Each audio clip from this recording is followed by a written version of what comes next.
Bismillahirrahmanirrahim. Assalamualaikum warahmatullahi wabarakatuh.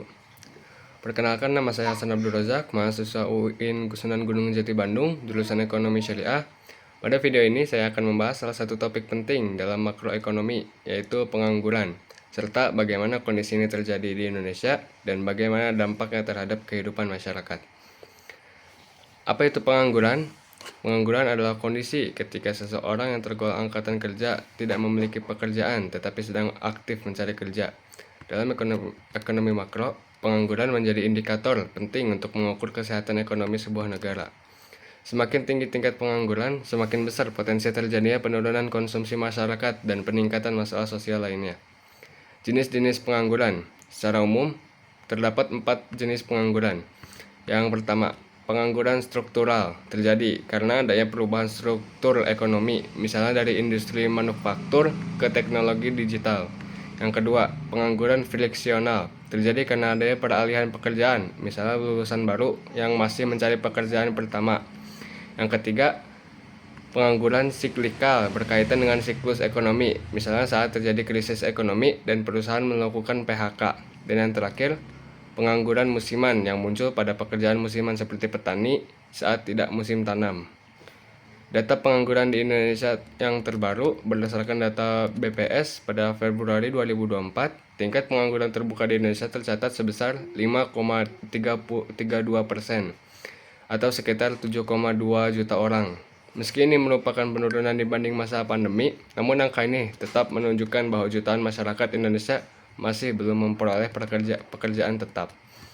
Ada 4 penyebab utama pengangguran di Indonesia, yaitu yang pertama, pertumbuhan lapangan kerja yang tidak sebanding dengan pertambahan penduduk usia kerja. Yang kedua, ketidaksesuaian antara keterampilan lulusan pendidikan dan kebutuhan pasar kerja. Yang ketiga, perubahan teknologi yang membuat beberapa pekerjaan digantikan oleh otomatisasi atau AI. Dan yang terakhir, PHK massal di sektor formal karena efisiensi atau resesi ekonomi global. Dampak pengangguran. Pengangguran berdampak luas baik secara ekonomi maupun sosial. Secara ekonomi, pengangguran menyebabkan penurunan daya beli yang bisa memperlambat pertumbuhan ekonomi sosial. Secara sosial, tingginya pengangguran berpotensi memicu kemiskinan, kriminalitas, stres, dan ketimpangan sosial. Upaya pemerintah mengatasi pengangguran. Pemerintah Indonesia telah melakukan berbagai upaya untuk mengatasi pengangguran. Beberapa contohnya adalah program Kartu Prakerja untuk meningkatkan keterampilan kerja masyarakat, mendorong pertumbuhan UMKM dan industri padat karya, peningkatan investasi dan pembangunan infrastruktur untuk menyerap tenaga kerja, pelatihan vokasional dan pendidikan berbasis keterampilan. Namun tantangannya masih besar, terutama dalam menghadapi disrupsi teknologi dan ketimpangan antar daerah. Baik, selanjutnya saya menyajikan grafik pengangguran.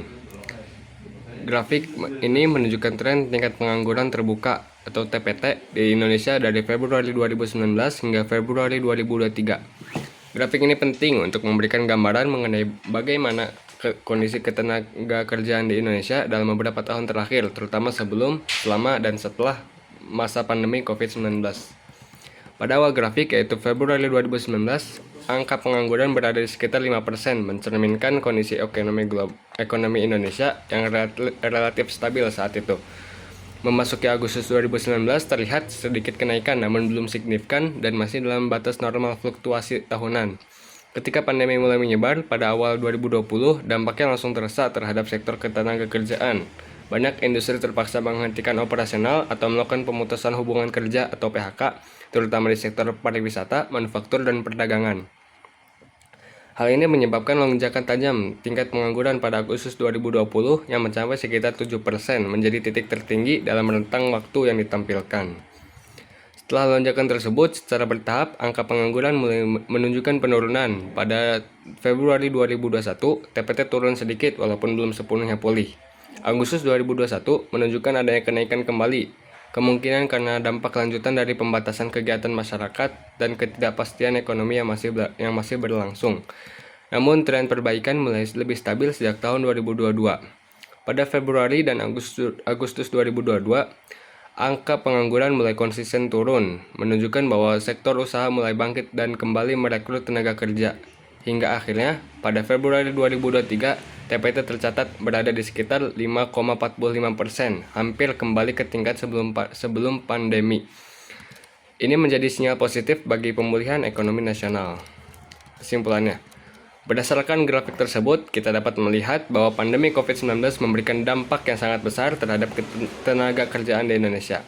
Namun dalam beberapa tahun terakhir, pemerintah dan sektor swasta telah berupaya keras untuk memulihkan kondisi tersebut.